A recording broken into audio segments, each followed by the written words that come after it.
This is Fam Electric Ghost doing a live on the air with Michele Oelking for the first time. Welcome to the Fam Electric Ghost podcast. How you doing tonight? I'm doing really well. Thank you for having me. Good to see you. I want to let people know they might see a QR code up there right now. That QR code is basically the same thing as the URL to your webinar registration page. Is what you do with that. If you have your cell phone, you can scan that. You can go check that out. Later, we'll put up a QR code for your Instagram. But right now, it's the webinar. Again, welcome to the Family Electric Ghost podcast. How you doing again? Fantastic. Fantastic. And what we want to do today is talk to you about leaning in. One of the leaning in led to burning out and why that happened. But we'll give you a couple questions before we get to that heart of that story. A couple of questions we have to ask of any guest are what motivates you and why do you do what you do? Oh, yeah. What motivates me, it's changed over the years, but what motivates me now is, which we'll talk about, my own story within the burnout space or several experiences with burnout. So, what motivates me now is working with women in a preventative way, or sometimes it's in the recovery process. But so there's community there, and there's connection, and there's the way in which I want to bring this to the forefront and reduce isolation that Mhm. many of the women, I'm in Generation X, and a lot of my friends and the women that I meet with and clients are experiencing. Yeah.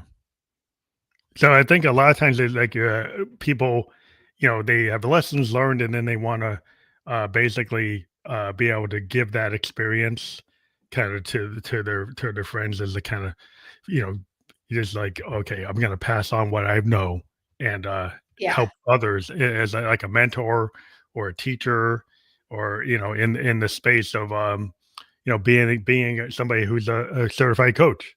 So that's what you do. So with 25 years of experience in doing that, and you integrate like cultural anthropology and neuroscience and trauma responsive practices, um, like what made you want to, take this on and actually focus on neurodivergence, which I actually talk about a lot with the creative people that I Uh-huh. deal with, because a lot of artists, we Yeah. kind of realize that that's who we are. Yeah, I know. Absolutely. What the way that it's so serendipitous and synchronistic and all the things, like where I am now is so perfectly aligned because I never would have anticipated that the combination of my education or professional experience would have brought me here, but it's pretty cool. Mm, I I always, I'm fascinated with human behavior. Just fascinated with people, all the variations of what makes people tick. And I also have a pretty diverse cultural and ethnic background within my family and spent time in Guatemala. It's where some of my family live. And I was interested in cultural anthropology. And then for graduate school, I think there was a point in time where I wanted to be in the advocate role, not just doing research or ethnographic research, being the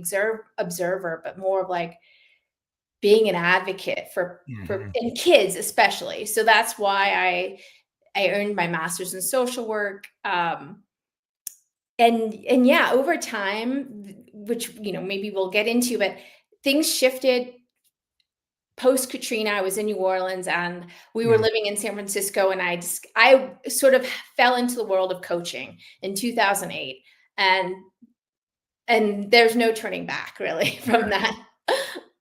Yeah, that mentor, yeah, I think it's really important for people to understand when they want to like pay it forward.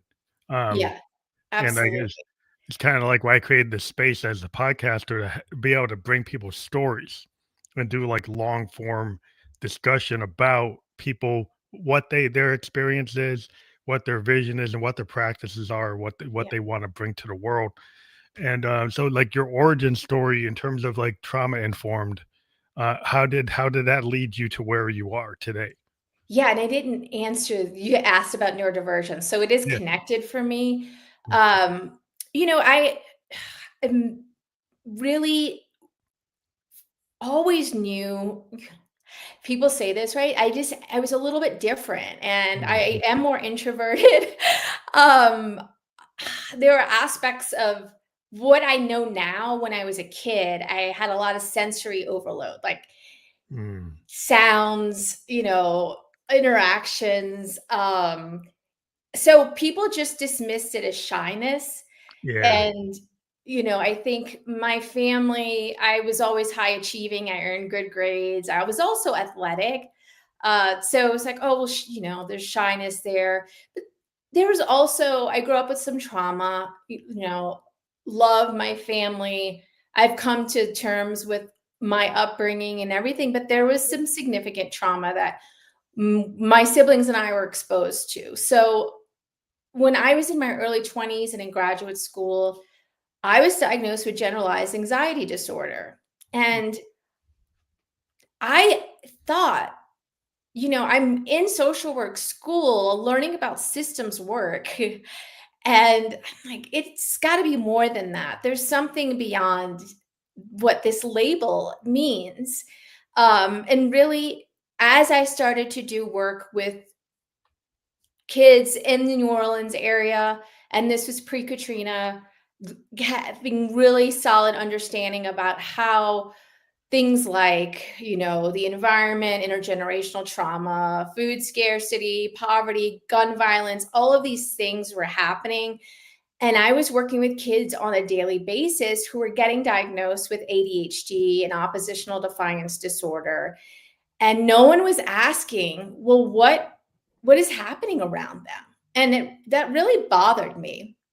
And So it they kind of was sent me, yeah, go ahead. so was it they were putting it on the individual without thinking about the socioeconomic class? Like, I was a sociology major, and we always looked at microcosm, macrocosm, and they kind of bleed Right. into each other. But, like, in a Western society versus, like, an Eastern society, I lived in Japan for a while, is everybody puts it on the individual, right? 100%. And nobody ever thinks about, well, there's outer and there's inner, right? And artists, we kind of live in a world where we are very observant of the outside, but we're also very observant of the inside. Mhm. And it's the synthesis of the outer and the inner that create the art. But a Absolutely. lot of times people are so narrowly focused in the sciences that they don't sometimes put it together, that Yeah. sometimes you have to look at, like, the 50,000-foot view instead of getting so into the weeds. Not that Yeah. you don't get into the weeds, but you have to understand, like, there are other influences, what Yeah. you're Yeah, saying. that's exactly it. That's exactly it. I remember being in meetings with, clinicians and doctors and teachers and interventionists, and the discussion was like this child's disruptive behavior. Mhm. The neurobiology, which valid, right? We know that trauma changes the brain. We know that something like ADHD is known to be like a polygenic, multiple gene variant disorder. Like there's no doubting that there is that there. However, how much gets expressed to the degree of the environmental influence in one's life. And so, yeah, it was super fascinating. I continue to go on to work within trauma at the intersection of trauma and mostly ADHD for a really long time. I was diagnosed at 32 with ADHD, inattentive type. And again, through my own stubbornness Mhm. and persistence of like wanting to really find out the whole picture, as you say, I pretty much think that my ADHD is because of CPTSD, you know, Mhm. that, and even now, like there's something about Gen X, we were always conditioned to sort of push through, you know, do what you can to figure it out. There's a fierce independence, I think, with a lot of folks in my generation. I don't know how old you are. I'm Yeah. 49. I'm 57, 58, 57. Okay. So, there's that to it. But that's where I am now with neurodivergence. I do understand that there's such an umbrella of things. that fall under, or it's an umbrella of things that can fall under that term. And it's just interesting to unpack. I have these Yeah. conversations on a daily basis with clients, and it's super interesting. Because society, like whatever society you're in, it has a paradigm, it has the social mores. You got, your social mores from the structure of like your societal structure that's coming from a political system. Then Right. you have social systems, you have religious systems, you have a microcosm of like you have like all these different things going on, and we have a very segregated or separated society. It Yeah. puts people into ethnic, religious neighborhoods, puts them into socioeconomic zones, and then like so your experiences are impacted by the zones that you're in. Right. And you have these zones where my father made a decision to put us into the suburbs. Hmm. In the suburbs, I lost a lot of my cultural connection to the inner city black neighborhood. And then there's a Right. social structure there that I became like isolated from that. Right. But then I had that benefit though I was able to go to a better school system. So I got opportunity to go to Bowdoin College, opportunity to get into things I probably couldn't have got into if I was in the inner city school. Yeah. So there's a give and take. It's a give and take. Yeah. And people like you get different experiences kind of based on where you land. Yeah. Yeah, and thinking about the labeling, I worked earlier in my career, I worked with younger kids. I worked with young adults and college students, and I would always have this discussion with parents. And I even had to go through this with my own daughter. Like, do you go through the formality of getting a diagnosis? What does that mean? What is the impact? And to your point, the impact could be, well, how in a school setting, a traditional school setting, does that mean that you would qualify for more or less support based on that particular label? And what is the impact of accommodations or going into college, or there are a lot of Do cascading you get put effects. on a college track or do you put on I there was a tracking system in Mhm. where I grew up in Massachusetts. And so there was like a college track, there was like a traditional track, and then you had special needs tracks. And, I had some speech difficulty, so I got put into speech therapy, Mhm. but I was also an artist, so I was in music and I was in art classes. And then I got put in my mom fought to have me be put on the college track Right. because they wanted to just put me on like a trade track. But my parents intervened Yeah, and got me put on the college prep track. But if your parents didn't intervene, you exactly. got put on another track. Or if a parent didn't really pay attention, you might be in the special need track and then you didn't get put into the college track. It's true. And so if your parent wasn't aware of the tracks and they weren't aware how important it was to have that interaction to kind of push against what they were just separating Yeah. and making choices that Yeah. you could push against if you knew you could. But if you don't know that you can, then you did. Exactly. Yeah, and I was so surprised even until, recently. I think the 2019, 2018, 2020. I saw this in Colorado. That's where I am now. I was surprised at how prevalent. Well, there's a lot there. Teachers are doing the best they can, and a system that, doesn't even support them, and they're trying to support their students.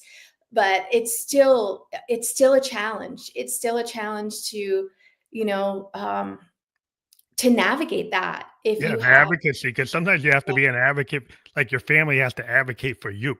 for And right. maybe you're Yeah, for sure. lucky that there's an advocate that comes in and says, "Hey, no, this kid shouldn't be in this class. Right.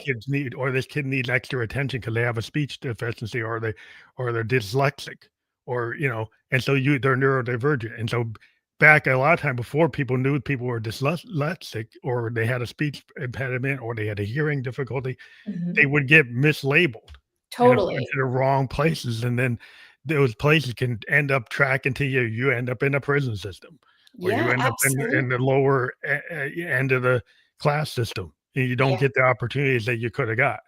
Yeah. Yeah, absolutely. So a lot of times it's the people, and then you got these people. So, what do people? belong where they are. Not necessarily. No. No, and you know, the labeling, it's interesting, somewhere around 2014, I was still moved to San Francisco, then back to New Orleans. I was working at a university, and that's the first time I sort of remember hearing about neurodiversity, I think through Thomas Armstrong's book. And the students that we were working with really connected with that because, you know, some people are like, I don't want to be called X, Y, and Z. But this term of neurodiversity feels softer, or it feels Yeah, like, not as bad as being in the special bus. right, Like we had it in the 7 I taught in the '70s, and there was, like, the little bus, right. and the little bus would bring kids to the certain section of the school, Yeah. and they was kind of very separate. Like, that bus would go, and those kids stayed over in that section of the school, and they didn't really interact with the other kids in the school, and so you Yeah. started to see, like, well, that didn't seem right to me. Right. No, and to your point, like that follows you. I mean, I work with clients who are in their 50s that are unpacking the shame and the feelings of isolation of those early childhood experiences of that, of exactly what you're describing. Yeah. And it's very damaging and nowadays, like, I'm in IT, I'm in software design. Mhm. And there's this thing where people want the out of the box thinking that usually comes from people who are artists and neurodivergent. So software companies will hire people that are not mathematicians, that are Right. not scientists, but they have kind of neurodivergent capabilities, and they found it's like, oh wow, that this is actually very valuable to us. Oh, for sure. But a lot of times they still want to put them in the box, Oh, yeah. I and know a then lot about that. they don't understand. It's like, well, we're for out of the box thinking, then you put them in the cube. For sure. And I Really, how does that work? Man, this is connected to the topic at hand. I mean, I did consulting and coaching now, and it's been about over a decade in tech. And I saw this so much, you know, Yeah, so much. it happens a lot because I got into tech, and I'm not even a comp sci guy. I was a sociology, political science major that was interested in music and art. Mhm. And what they found was because I was good at doing research papers, 'cause I went to Bowdoin and we had the Socratic method, and Right? I would study, like, sociology and political science, and I wrote papers. And the work that you do to do that research, to do the papers and come up with the ideas is somewhat like an art and a science. It's art, like, political For sure. science is art and science. And I actually approached, like, an insurance company back in the '90s. He said, what don't you need somebody to do, like, analytical analysis of what's going on and determine what is the problem? What is the business problem? You need a business analyst. So I was kinda in this, and they didn't have business analysts. I kind of Created. pitched the idea of Yeah. business analyst where you have that kind of rigor from the liberal arts sector, Oh, yeah. and you actually analyze something before you just figure out what the problem is. Right, right, And I've right. been in that space ever since, and it's kinda built up, but it wasn't had really nothing to do with the computers. It had Yeah. to do with actually analyzing the issues. Yeah, like It's critical thinking and critical pattern thinking. recognition, right? Yeah, yeah, and I was Yeah. kinda neurodivergent, and I was like, "Oh, like, I know what this is a cool little sweet spot," and I always told people, like, "You can create a job where there was no job if Yeah. you pitch yourself right." Yeah. Yeah. Definitely, definitely. I saw And that a that's lot working with college students, you know, it was like these, you know, finance companies or different, they wanted liberal arts students for the critical thinking and communication and all of that. Yeah, and then a lot of times people might not realize that there is a job there because they might think, Mhm. "Well, that's Silicon Valley. I've gotta be like Spock. I've gotta be left brain, right, I'm all like a logical brain. I'm you know, I'm a Yeah, yeah. Vulcan. I'm like, everything's logic." Like, that's not necessarily the case. True. Sometimes you have to they want that kinda out of the box creative thinking, the magic, and, like, artists are involved in a Yeah, lot of stuff in that area that the artist wouldn't realize that they actually could get in there, like a graphic artist or sequential artist or any kind of person in the arts, language, somebody's an yeah. English major. Yeah, definitely. natural language, like with AI. That's all about understanding Oh, yeah. language patterns. Yeah. Yeah, yeah, yeah. Definitely. Yeah, and they hired I like I said, I've done a lot of work with tech companies, and I was also seeing a lot of linguists that were getting hired, you know? Yeah, that's the big thing now is Yeah, because the deconstruction of language yeah. to be able to get the computer to understand. That's what AI, chart basically the chat engineering. Like you basically you're prompt engineering. Yeah. And it really is from logical thinking, but also kind of like linguistics and understanding like how you phrase this can actually it's very important to what the computer can understand. And so Mhm. like the more you get at the details of that prompt goes at like language and do people really listen? Right, right, right. And the kind of logic of language, like, are do you actually understand what you're saying? Yeah. Are you getting the response back that you think you're getting because your filter, like your mind's filter is only hearing so much. So Yeah, you might yeah, have it's so to ask fascinating. again, right? Did you really hear what I said? Do you understand what I'm asking you? Right. I know, it's so fascinating. Yeah, that's like gets to the idea of really kind of unpacking like the situations that people are in because like a lot of times you get that bad loop from the trauma. You're Mhm. stuck in your Oh, yeah, 7-year-old or 8-year-old what happened to you, and yeah, then that made you feel bad, and now you're stuck in that loop, and you can reprogram yourself, but how do you get to the point where you realize you can't? exactly. I didn't mention this, but and that's why I shifted from doing social work to coaching, and I want to make clear that I'm not diminishing social work in any way. But what Mhm. I found in my experience was at that time in the early 2000s, there was so much emphasis on the diagnostic side without, Mhm. like we said, person and environment.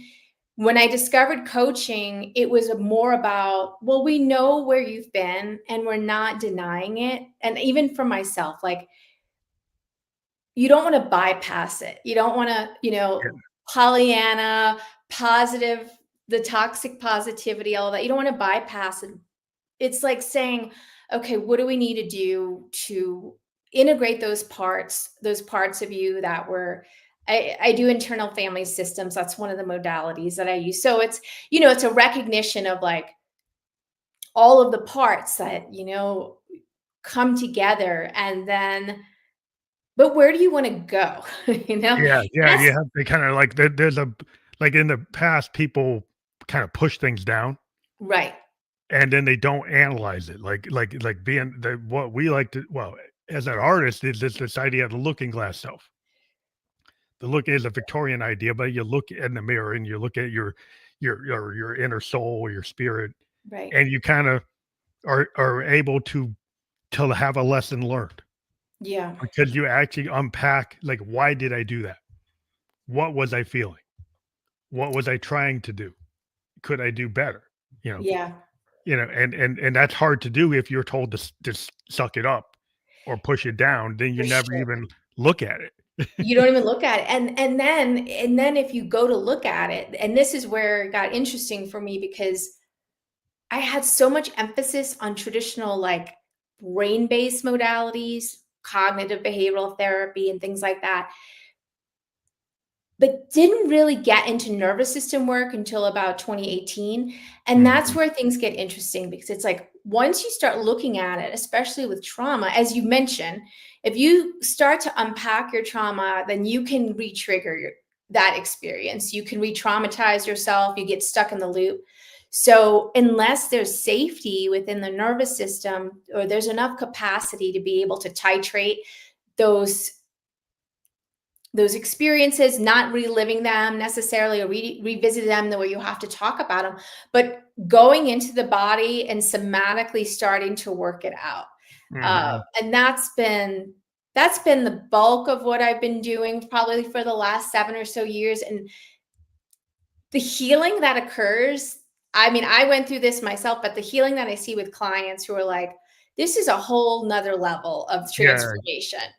'Cause you have to regulate, 'cause like, you don't Right. wanna get triggered that you go into the bad feeling and they get lost in the bad feeling. You get lost, you get stuck, debilitated, immobilized by that. Yeah. Yeah, you don't want it's like a road rage thing. Do you wanna be stuck in a moment of that road rage that makes you go and do something that you really shouldn't do, but you get locked into doing it. You get You get locked in it. locked into an Yeah. escalation pattern. Exactly. And then, on the conversely, one of the things that is just a kind of a personal pet peeve of mine, you see a lot of content online and Instagram that people are saying, "Oh, regulation work is calm, like calm your nervous system." Um, It's yeah, just not true. Like when you're regulated, I'm sure you know this. It's like you're moving through states. You're it's flexible. like through an ocean, like you're going through the Exactly. storm.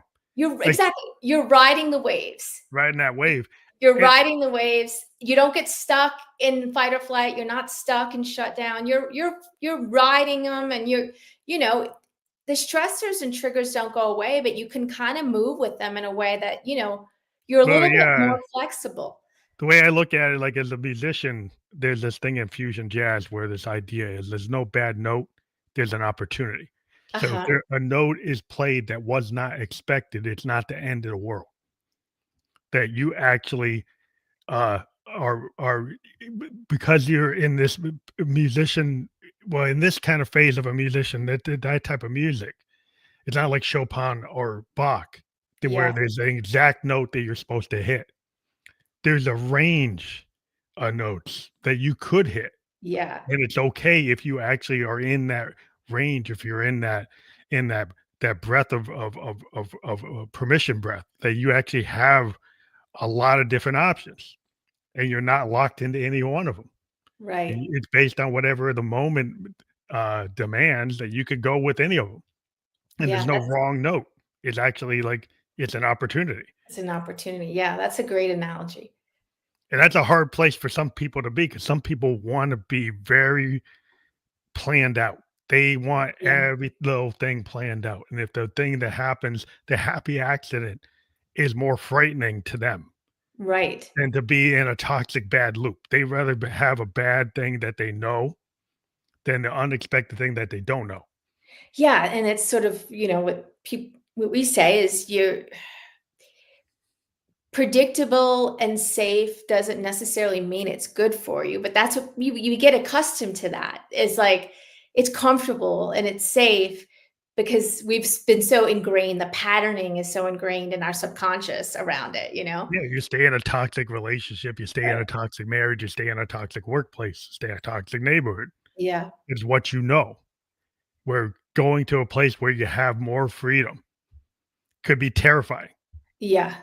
where you could have more expression, but that's terrifying because you rather be in a place where you're kind of pushed down. You're like you're like you're being told what to do, but you're an assembly line. Like you're Yeah. putting out doing that widget. What if you could actually invent the widget I know. And instead this of is what's be so doing the widget? doing it. And that I think you really hit on something that I see a lot is building that capacity in your nervous system. I always say it's it's holding the charge of the life that you have, but more importantly, where you want to go. Like, what do you want to expand into? Because it's like as you build and build that capacity, you can call in, and this kind of gets into the energetics or the quantum, but like you can call in more, you can hold more, you can handle more, you can Yeah. see more. You're not locked in like black and white thinking or tunnel vision. You have more freedom, like you said, to see and do. It's Yeah. like when I moved to Japan, it's like there were people that told me, "Well, you've gotta learn the language. You gotta learn the culture." And I'm like, "Well, I think it's a great opportunity to put myself into a totally different business model. Yeah. Like, there's a totally different cultural model. There's like a zero defect mindset. It's coming from like Shintoism, coming Hmm. from a totally different cultural perspective. Language is totally different. Japanese language means a lot with less. A lot of the symbols have a lot of meaning from less like words, right? Right. So you have the kanji and the hiragana and the katakana, And because they're more symbolic language, it actually has a lot of meaning in less of verbiage than what it like. So when we had documents that get translated, sometimes our Japanese documents way a lot shorter than our English documents. And what we ended up having to do is do what we called like logical diagrams Mhm.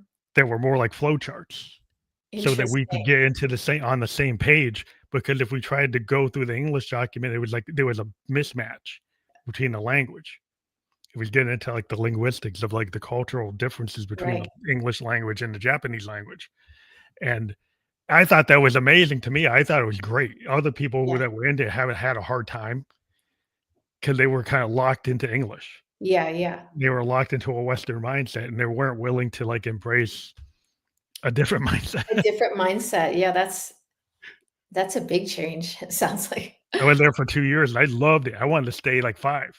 And Really? other people were like, "Oh, I can't," they couldn't wait to get home. And I said, "I wanted to stay another 3 years." Yeah, yeah, So it's just like it shows you where you could be, you know? It's like where your yeah, head's at.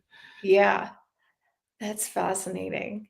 But trying to support people, like students versus older people, like adults, Mhm. since you were talking about working with students, is it a different approach with a younger person or the student type of profile versus like an older person? Because an older person could be a student too, but I guess you're Right. focused on our younger people.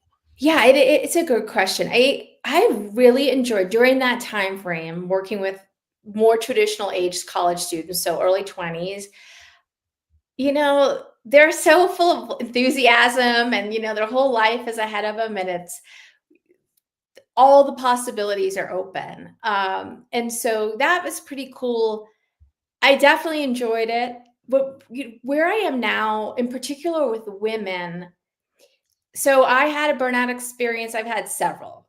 And Mhm. then in my 40s, with perimenopause and some significant life changes, I found myself in a place where everything that I knew to work, things that worked for me, things that worked for clients, they just didn't anymore. Like I was accessing every resource, every tool, and I was in the deepest burnout. And Mhm. so the methodology that I use that's built on like 20 years of work, but I added in a lot of somatic nervous system work on top of it. I kind of figured it out on my own during the pandemic. Like I had to, in some regard, like pull myself up from my bootstraps, not having a lot of family around and community wasn't as accessible because we're all isolated and Yeah, locked down. lockdown, yeah. Yeah, so I figured it out, and I knew then that it was simultaneously one of the most, probably the hardest experience I'd ever been through, and I knew I would do something with it to help other people because I thought, talking to a lot of women and hearing about the isolation, a lot of, you know, feeling the need to just push through being the CEO of the household, the mental load of everything, and no one wants to talk about it because we were all taught to be very much feminist. Like I remember my mom saying, like, my mom did not graduate college, and it was like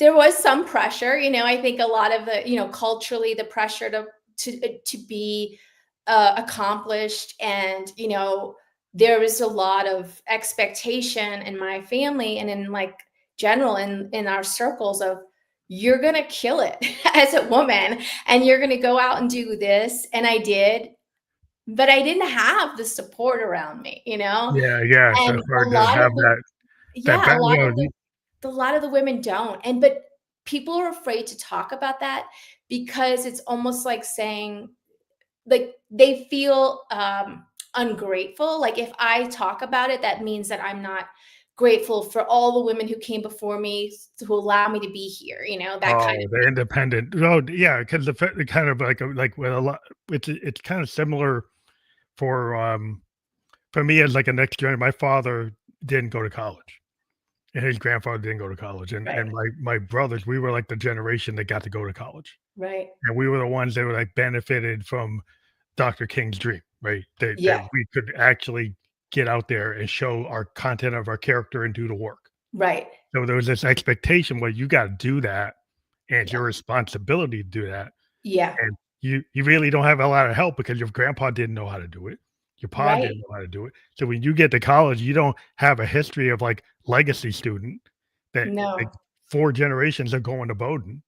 This is the Right. first generation to go, and we don't know. Like, I've never been in this environment. What are you supposed to do?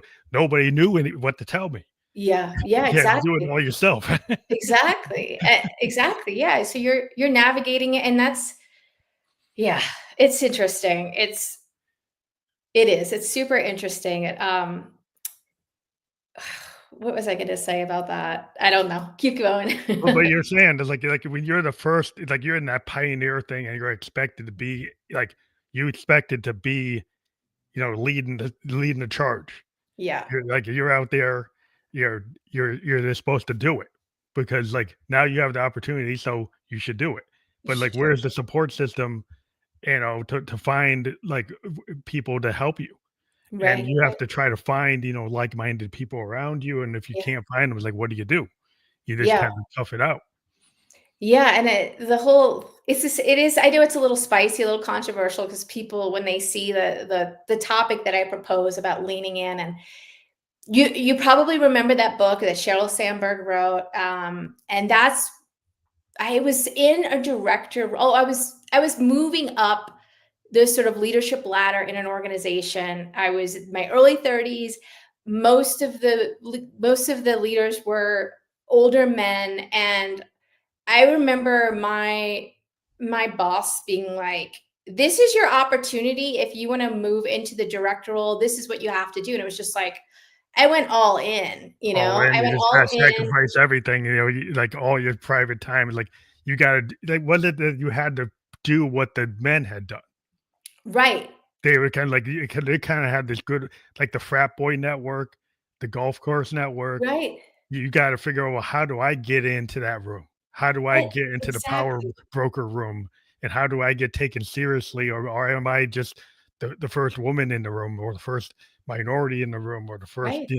first whatever in the room? Like the Check, check, first, check. Yeah. like that's Yeah. who you are. And then they kind of like, I had to run into people saying, "Well, are you here because of affirmative action? Are you here because of Right. DEI? Are you here Right. because this? Or do you deserve?" So then you have to do like 120%, Yeah. 130%, showing Yeah. up doing 60-hour week, 70-hour week, sacrificing your time to prove that you have a right to be there. Yeah, exactly. I'll make a point, and I think this is the culmination of what I'm talking about. The I did all of it. I did it, it was amazing. I loved every minute of it. And I will say, in that year, after you know making the role of director and scaling this coaching program, and got all these awards, I received a 40 under 40 award in New Orleans, and the same month got an autoimmune diagnosis. Like, 'Cause you burned yourself out. I burned myself out. Yeah. Yeah. 'Cause Yeah. the thing is, like, they in this kind of rat race, my mentality, it's kind of like a badge of honor to like to be working crazy, like you're overdoing it, you're overexerting, and Yeah. there's no grace, and like maybe you should kind of have some recovery time. Right. Like Right. maybe you should not like get like if you're a musician, don't get carpal tunnel. Like don't practice so hard that you get carpal tunnel. Right. Don't practice so hard that you can't like get up. Like you burn. There were famous musicians that overdid it and they just couldn't even get out of bed. Yeah. Yeah. Right? Yeah. Because they booked so many tour dates that eventually they crash. Yeah. And then people are like, "Oh, the organization's waiting for you to go up on stage." Well, I can't do it because I'm like, I just burned it out. It's like I Yeah. can't. My voice is gone, my hands are gone, my mindset's gone. I have to get a break. Yeah. And you Yeah. just like you get into that crash situation, which is not really good for you to be in the crash. It's not. It's not. And you know, the interesting thing, because you touched on it, is it was the systems are more designed, they're patriarchal, right? They are more designed for the rhythms of, like, I'm speaking biologically, like Yeah, yeah. men and women, we have different cycles and biological hormonal rhythms. And what I've seen a lot, especially in the last 6 years, is, you know, I've done most of the work that I've done coaching and consulting with tech or enterprise big companies, global Mhm. companies. And now you have, yes, there's benefit of working asynchronously and working remotely. However, the work never stops, right? Yeah, yeah, Because it's even worse. Like, yeah, when you work remote, the expectation is that you're on call 24/7. They'll exactly. call you at 2 a.m. They'll Yeah. call And you then at you 5 have your, a.m. They yeah, call you, like, when you're trying to get a shower, like, you get dinged on your smartwatch. It's like, "Oh, the CFO wants to talk to you. Because right. you're home, you should take the call."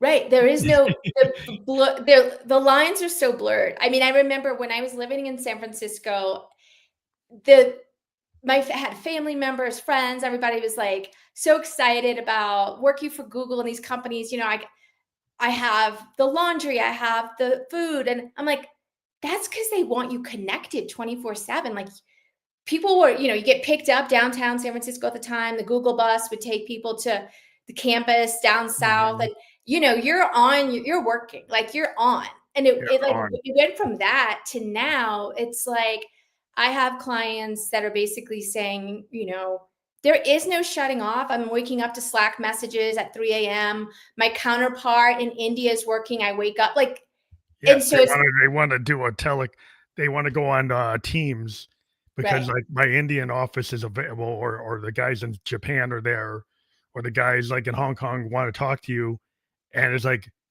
"Hey, if they happen to see your Teams active because you were, like, doom scrolling on your right. phone, then boom, it will pop in." And you're like, "Oh, shoot." I was like, I shouldn't have been doom scrolling at that time because now I gotta jump on the call." But that's that kind of the way the tech is today, like, and you Yeah. have to set boundaries. You have to set exactly. You That's one of have to the say, "I'm gonna biggest be key off. holders. I'm turning it off." 100%. And that's a core of one of the things that I work on with clients in my program is it, and especially I think with neurodivergence, because going back to like there's that overcompensation, like, you're trying X harder, and then it's like the people pleasing, and so Yeah. boundaries tend to be a thing that we work on a lot. Yeah, the people pleasing, because eventually that you'll max out and you'll have the chaos. You have the kind of you got to critical mass, Yeah, and then people don't understand because you always did it. Like, and then right, suddenly now you don't wanna do it, so they don't get it because, like, for the last 5 years, you did it, right. but Yeah, now yeah, 5 years and day 1 more 1 extra day, and now you won't do it? Well, yeah, because I can't do it anymore. yeah, yeah, yeah. You're right. You're right. Um, That's a yes, hard thing because, like, it people is don't know because you kinda gave them the expectation right. that you would do it, and now you say it's like, so you kinda gotta set that boundary ahead of time. Like, if you're a people pleaser, it's hard because then It is. you're trying to, like, that's your mode. Your mode is to actually overexert yourself to the point where you can't, you know? Yeah, yeah, and you're right. It does tend to upset people when you have to show the new, improved, healthier, Mm. boundaried version of you. Yeah, 'cause it's like it's kinda like, when you have the law of attraction. Yeah, Like, one time you were at this frequency, and now you're at a different frequency, so the people that knew you at this, like, this level of hertz, now they are like, "Oh, that doesn't work anymore." exactly. Yeah. And, they said, "Well, you have a new," like, as an artist, sometimes you change. Like, this project is this project is that. I might lose fans on project Oh, X good point. Yeah. because project X is where I am, but they're still on project A. Yeah. I'd done project A when I was 17, now I'm 45. It's like, "Oh, project A is not where I am." Yeah, yeah, yeah, yeah. I've evolved. But they want you to be what they liked, and that tends to be the artist kinda like your biggest work, your most popular work could have been when you were 21. And then when people see you, they want you to be that 21-year-old self. And it's like, Yeah, well, some people will play the game and try to still be that 21-year-old, right, right, right. but it really doesn't work. Yeah. What instrument do you play? I'm a synthesist. So Okay. behind me are all my synthesizers are like keyboards or Yeah, yeah. pianos. And I do a lot of sound design. Okay, that's cool. What I try to do is mimic other instruments. As a synthesis, I can create violins, I can create orchestras, I can create unknown sounds or what you call newfound sounds. sounds that are not from any acoustic instrument, but you create them as like brand new. And so Very that's cool. kind of the art of what we do, is to create the unknown. Yeah, yeah, yeah. So I it's cool. love it. I love that. I played saxophone years ago, but that was a different lifetime, as you mentioned. Right. Well, I love winds. I started on a clarinet, so I get it. Flutes and clarinets were my jam until I realized, like, I can't, they're not good writing instruments. Yeah. Pianos are better writing instruments. But, yeah, I think it's interesting, that you have a lot of different aspects of, your coaching practice. I was looking about, like, mind, body, spirit approach, Yeah. which, like, so when we get into, like, the spirit, and that's kinda more esoteric, like, the mind, and people can, like, "Oh, I can map that. Yeah. I can have, like, a pattern recognition. I can, like, have a metric associated with it." But when you Right. get into spirit or Yeah. soul or heart, how do you get people to understand that direction? Yeah, I think that's thank you for asking that. I love talking about this part. It's so unique for everyone as what that means. And from a coaching standpoint, I'm credentialed by the International Coach Federation, and one of the ways of being with clients, or like an ethical sort of orientation, is that I believe that people are innately whole, capable, resourceful, um, and wise. So I think we all have that inner knowing, whether you want to call that intuition, or some people connect that with God speaking to them, or source, or universe, Mhm. or the energy of a higher frequency. It's so different for all of my clients. um, for me, I find, like, nature. I live in Colorado now, Yeah, and nature's a good thing. nature is, if I'm feeling blocked or confused or stressed, like, I will go out and hike, and it just the clarity that comes to me, and Nature is I the cathedral, as one of the great Victorian poets said, "Nature yeah, is the cathedral. Nature yeah, is the restorative, power." I live right. in New Hampshire, we got the pines.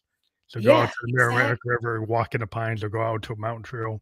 I'm a mountain biker and hiker. Uh, Yeah, and I find it very restorative to just go same. out in the pines. Same, me too. I'll just sit on my deck and stare at the trees at the end of the day. Yeah, it's just nature is like a real, like, you take your, being a part Cherokee and Blackfoot, like, take your socks off and feet touch soil, Yeah, and that absolutely. is, like, super restorative, Yeah. to And just kinda. there's a ton of research. I mean, I don't think we need, peer-reviewed articles to know this, like, you feel it. You feel the vibration of grounding when you have your bare feet on the grass, or looking at a mountain and just seeing the experience of awe and wonder, because it's just so majestic, you Or know? you're listening to the river, you listen to Yeah, the river.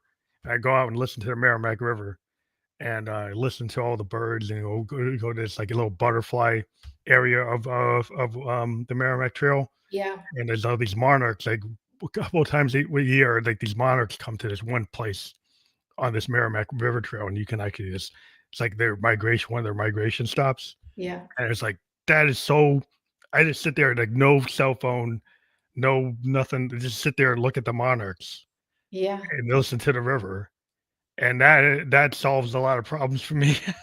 Yeah, for sure. I think so, and it's connecting to it goes back to this really important tenet of my work, and what I think is so valuable. It's we're wired for connection as mammals, and connection to other people, connection to the earth, connection, so it reinforces the idea of, like, you're not alone, Yeah, and sometimes you just need a nice little walk outside. It well, doesn't have to be like Gaia a is deep. Yeah, restorative. yeah. Like, the thing is, the man-made, artifice, the stuff that Mhm. we create, we get it's a crutch, Right. and sometimes it's like a lot of artifice you don't need, and when you kinda, like, sweep it away and get out there to the basics, like the basic of, The like, basics. looking at the sky, like Yeah, like yeah, smelling the air. Right. like feeling the wind, Yeah. feeling, touching feet, touching soil. Those things are so restorative because where I think we make a mistake as human beings that we start to put ourselves above Gaia, put 100%. ourselves Yeah. outside of Gaia. Yeah. And And that's the other thing, you mentioned I'm part Cherokee, I'm part Mayan. I have in going back to like my fascination with cultures is all of the ancestral wisdom that we've sort of pushed aside in Western, because yeah, other more intellectually or scientifically important things it's like, no, people have been doing this for thousands upon thousands upon thousands of years, and storytelling is a way to heal. Sitting in circles drumming is a way to heal. yeah. Sitting by the fire is a way to heal. All of these things that people now want to say are woo. And the It's indigenous, like everybody goes to Tibet or they go to China, and like you could find the same thing in parts of Americas because the same mindset from the indigenous peoples in the Americas. yeah, It's the same mindset. It's the same stuff. If you actually learn the oral traditions for of sure. Narragansett or the, any of the Indian tribes, they're all over. I'm in the Pennacook area, Yeah, and the Pennacook had traditions, and you go learn about their traditions. You learn about the Blackfeet. Like yeah, it's the same mindset. You don't have to go to the east to find it. It's actually here too, it is but here you chose to ignore it, yeah, I but know, I know. or push it down or not think it's important. Right. It's even more important today. It is, You and know? that's, like, circling back in a way, like, going systemically why, you know, so many of those practices have been sort of demonized by Western medicine or pushed down by academics as not as relevant or as important, or, there's not research. It's like there's research on this. It's There thousands is of years of like, this is what human beings have yeah, always done before you came and monetized it with chemistry and science. exactly, And it's and more about like who controls like if I learn that I can be restorative through indigenous practices that don't cost money, well, that takes money yes. away from you. You're liberated and you're Yeah. free. Yeah. I mean, yeah, I believe that because, you look at patents and you look at who controls where, industry and where the funding comes from. And I could go down that whole rabbit Yeah, hole. there's a It's like, whole rabbit hole of, like, why you want like today in America, like, our healthcare is taking a third of our income. And, not that you don't need, something if you get cancer or you have a heart attack, but, like, they're getting to the point where they're controlling the resource, yeah, and they're limiting your ability to actually execute your life yeah, because they're saying the cost, and now they're taking more of the pie. yeah, So you have to start taking more control and saying, "Well, wait a minute. Why are you in charge of this pie? Who right. made you in charge of the pie? Right. Maybe Right. I'm in charge of my pie, Yeah, not exactly. you." Yeah, and I look, I love I can geek out on biohacking equipment. I love a red light. I love all of that technology, but to your point, we don't even need it. We just need the most simplistic things to help with our regulation, you know? Yeah, yeah, we get so caught up in the miracle pill, the miracle, serum, Yeah. and then just, like, forget about the mind. When I learned and when I went, to Japan, it's like, what you can do with meditation and changing your mental state, remapping your brain Yeah. with, like, just thinking about sitting there and doing Tai Chi and focusing and centering yourself and breathing exercises and getting control Yeah. of your body and your mind and your spirit, and not letting external things overwhelm you Yeah. by learning how to regulate. Yeah, And it's Eastern practices are very good at regulation. yeah. Yeah, the integration, and that's such a good, it makes me think of like we've in therapy, in medicine, we've compartmentalized so much. It's like you have this doctor for this very hyper specific need, and then you have a mindset coach and a health coach. It's like we're one integrated, like our systems are all connected. Yeah, it's all It's like, integrated. why do we want to segment everything? Well, it's kind of industrialization. Like Of we've gotten to a point course. where and now with the AI, everything is so mechanical. Yeah. And as being an artist, I've always pushed back. I had some tech bro tell me, "Oh, well, the AI is going to take over the arts." It's like not in my world. Yeah. It's You're like, like it's a tool, but it's not like art is always a human thing. yeah, Like absolutely. the spirit is a human thing. The soul is a human thing. Yeah. This machine is not human, right? It doesn't have a soul. It's not sentient. You Right. can feign sentience. You can feign artistic capability, but it's not real. Yeah. It's Yeah. kinda junk food, Yeah. right? And Yeah. it might be very useful for some people to use that junk food or that junk media, Right. but a book or oral history or painting, anything that a human actually really does themselves is always gonna have more power than whatever the machine does. Yeah. Oh, yeah. So, we're getting tricked with, like, shiny objects. Oh, We for like, shi sure. we're getting told Yeah. that this is like, no, I'd rather see a human do it. Yeah. Yeah. Yeah. That's our Interesting. salvation is I think a lot of people will realize, like, your junk food that you get is not what you do when you home cook a meal or you go to that food truck and you get that taco from the food Mhm. truck. It's always gonna be better than the one from the corporate place. Yeah. Oh, yeah. Yeah, yeah. Well, I mean, that's one thing. I grew up in New Orleans, and the amount of mom and pop restaurants, Yeah. I don't, that was just so That's part of what you our want. community. Like, Yeah. it's No, door no one was eating at Applebee's or Red Lobster when you could have yeah, fresh Gulf seafood. yeah, it's like, you're gonna go watch those New Orleans musicians, Yeah. and there's no AI robotic musicians gonna replace a New Orleans jazz band or blues band. Right. I mean, that's always gonna be why people wanna go there, right? Yeah. Is because they want that human experience, and even though the robot could mimic it, it's kind of it's just a parlor trick. Yeah. To me, it's like, if you like parlor tricks, go watch that, but, Right, like, I right, think right. I'd rather be sitting in French Quarter. Yeah. Yeah, exactly. In the humidity. Yeah, the real feel of it. See You people want sometimes sweat. you yeah, you want that. Sometimes you want that, Yeah. you want that, like, when you go to New York to a New York jazz club, and it's this little small little hole in the wall, Yeah. but somebody's really blowing their sax or their alto or the baritone, it's like, Yeah. it might be small, it might be smoke filled, it might be this, might be a little sweaty, but that is what I was looking for. Yeah, the authenticity of it. Yeah. Yeah, you get it. Oh, But it's just amazing to talk to you because you've gone through a lot. We probably talked to another 2 hours, but, we do have your, the media asset that we have here is your, QR code, and we initially had your webinar one up, and, now I'm gonna push up the one for your Instagram, cool. Thank you. Yeah. and, right now the Instagram page is there, so if you people wanna connect with you on your Instagram, you can scan that with your phone right now. And, if they so people connect with you on Instagram, they can just, like, direct message you there, or Yeah. they can Just connect with you there? I'm very active with my community on Instagram. I reply directly. Speaking of authenticity, I like to engage and talk to people. So feel free to reach out, please. And now flip back over to the one that has the webinar. So if people click to your registration page, that's the webinar. What happens when they click on that?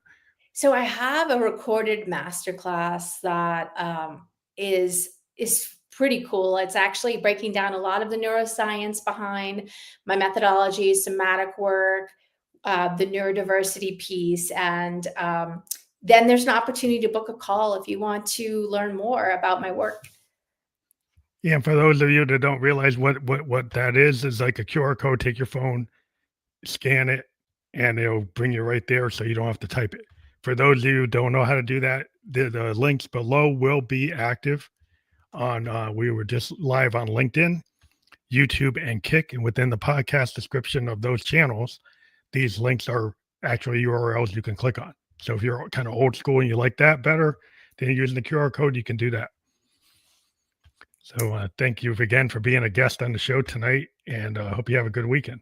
Thank you, Phantom. This was such an enjoyable conversation. I really, really appreciate it. Have a Thank good you. weekend as well. Thank you.